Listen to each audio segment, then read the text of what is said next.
Memang tak sementereng tambang emas Papua, tapi wilayah Indonesia yang jarang disorot ini ternyata menyimpan harta karun selama berabad-abad. Bisa jadi tumpuan di masa depan. Salah satu harta karun paling terkenal di Indonesia adalah tambang emas Freeport di Papua. Selain itu dipercaya Indonesia juga punya cadangan minyak dan gas tersembunyi di Laut Natuna. Namun ternyata selain Natuna dan Papua, ada satu daerah yang jarang disebut ternyata menjadi rebutan Amerika dan China. Amerika Serikat dan China berlomba-lomba mendapatkan mineral logam tanah jarang atau rare earth dari Indonesia. Harta karun yang ternyata banyak diperoleh di Pulau Bangka dan Belitung ini.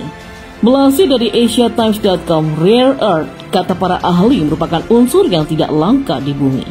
Namun mengingat penggunaannya dalam segala hal mulai dari ponsel cerdas hingga sistem pertahanan dan kedirgantaraan berteknologi tinggi, potensi harta karun dari masa lalu mungkin akan segera menjadi hal yang besar berikutnya dalam penambangan Indonesia. Indonesia tampaknya hanya memiliki cadangan yang terkurung dalam limbah batuan atau tailing yang tersisa dari penambangan timah selama berabad-abad di Pulau Bangka dan Belitung Selatan, Singapura. Meskipun studi pendahulunya menunjukkan pasir timah milik negara PT Tambang Timah mengandung 13 dari 17 unsur kimia, dalam tabel periodik yang terdapat di dalam tanah jarang, penyelidikan lebih lanjut akan dilakukan untuk menentukan apakah ada dalam jumlah komersial. Jika ya, itu akan menjadikan Indonesia pemain dalam industri yang dengan cepat menjadikan titik api perang perdagangan baru antara Amerika Serikat dan China karena signifikansi strategisnya bagi berbagai teknologi sipil dan militer termasuk laser dan peluru kendali presisi. China saat ini mengontrol 80% perdagangan logam tanah jarang di dunia dan dapat dibayangkan memblokir akses Amerika Serikat sebagai pembalasan atas sanksi Washington apapun di masa mendatang atas barang-barang buatan China. Dengan cadangan terbukti 327.500 ton timah masih memproduksi sekitar 30.000 ton timah per tahun dari konsesi lepas pantai darat seluas 512.369 hektar. Perusahaan swasta lainnya menambahkan 40.000 ton, menjadikan Indonesia produsen timah terbesar di dunia. Tanah langka juga terjadi di Aceh, Jambi, dan Pulau Singkep Riau, serta di Kalimantan Barat di mana tanah tersebut terkait dengan endapan bauksit yang kaya. Bahan baku untuk smelter alumina senilai 695 juta US dollar yang dibangun oleh China di utara Pontianak, ibu kota provinsi. Secara historis, sebagian besar logam tanah jarang telah diproduksi sebagai produksi sampingan dari penambangan timah, tembaga, dan juga emas, tetapi tidak dianggap layak untuk diproses dan selalu berakhir di timbunan, seperti yang terjadi di tambang timah. Dengan Amerika Serikat yang terganggu oleh masalah internal, maka satu-satunya kepentingan luar yang sejauh ini dalam potensi Indonesia pasti datang dari China, yang punya 55 juta ton cadangan tanah jarang, yang sejauh ini merupakan yang terbesar di dunia. Namun dalam mencari investor di tempat lain seperti Amerika Serikat dan Australia, pemerintah ingin sekali mengembangkan keahlian domestik dalam proses 7 tahap yang kompleks dari pemurnian monazit dan xenotime, dua mineral yang menampung elemen REE. Di mana Amerika Serikat mungkin punya keunggulan atas China dalam menangani thorium radioaktif yang dilepaskan selama pemrosesan dan harus ditangani dengan sangat hati-hati, meskipun tidak menghasilkan sinar gamma berbahaya dari uranium. Hasil laboratorium menunjukkan tailing timah mengandung sejumlah besar neodymium dan praseodymium yang dikombinasikan dengan besi dan boron, digunakan untuk menghasilkan magnet berdaya tinggi untuk motor listrik dan juga sistem kendali dan kendali militer. Indonesia sudah memiliki 80% mineral termasuk tanah jarang yang dibutuhkan untuk memproduksi baterai lithium, bagian dari kebijakan pemerintah untuk mengembangkan kendaraan listrik sebagai cara untuk menciptakan basis industri masa depan yang dibangun di sekitar sumber daya alamnya yang melimpah. Neodymium bertanggung jawab atas sebagian besar permintaan tanah jarang dengan nilai pasar 11,3 miliar US dollar pada tahun 2017. Permintaan saat ini melebihi pasokan sekitar 2-3 ribu ton per tahunnya, tetapi kesenjangan itu akan melebar karena lebih banyak kendaraan listrik bertenaga baterai lithium yang muncul di dunia di jalan raya.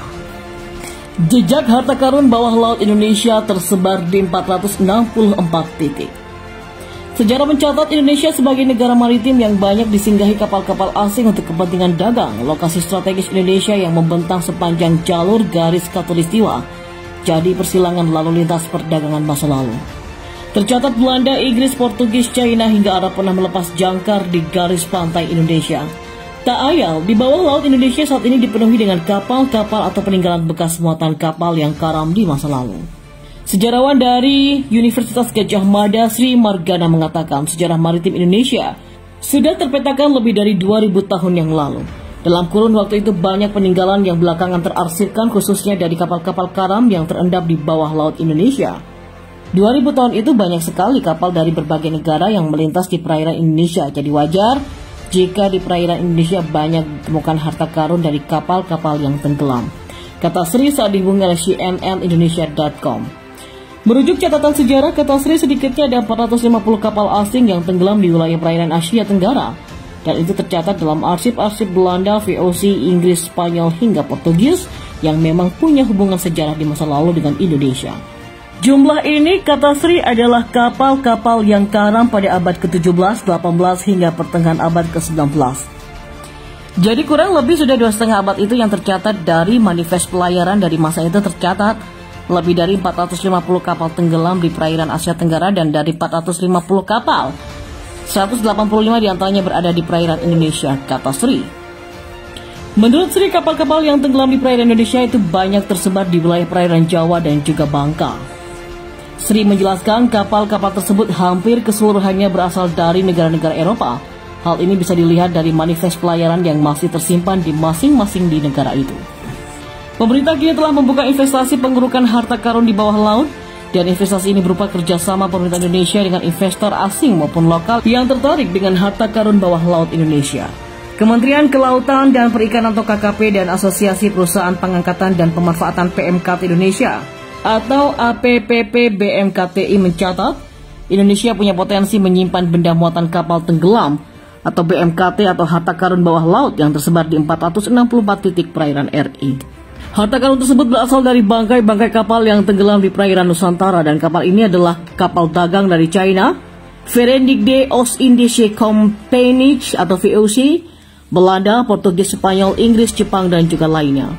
BMKT merinci dari 464 titik, 60% sebaran paling banyak di Kepulauan Riau, seperti Natuna, Bintan, Batam, lalu Belitung. Lalu Laut Jawa 30%, selebihnya sebaran berada di Sulawesi hingga Halmahera. Dengan sebaran tersebut, APP BMKTI menyebut potensi dari harta karun di bawah laut tersebut mencapai 12,7 miliar US dollar atau setara dengan 181,69 triliun. Dan perhitungannya adalah potensi per titik lokasi adalah antara 15 juta US dollar sampai dengan 40 juta US dollar atau rata-rata 27,5 juta US dollar per titik lokasi.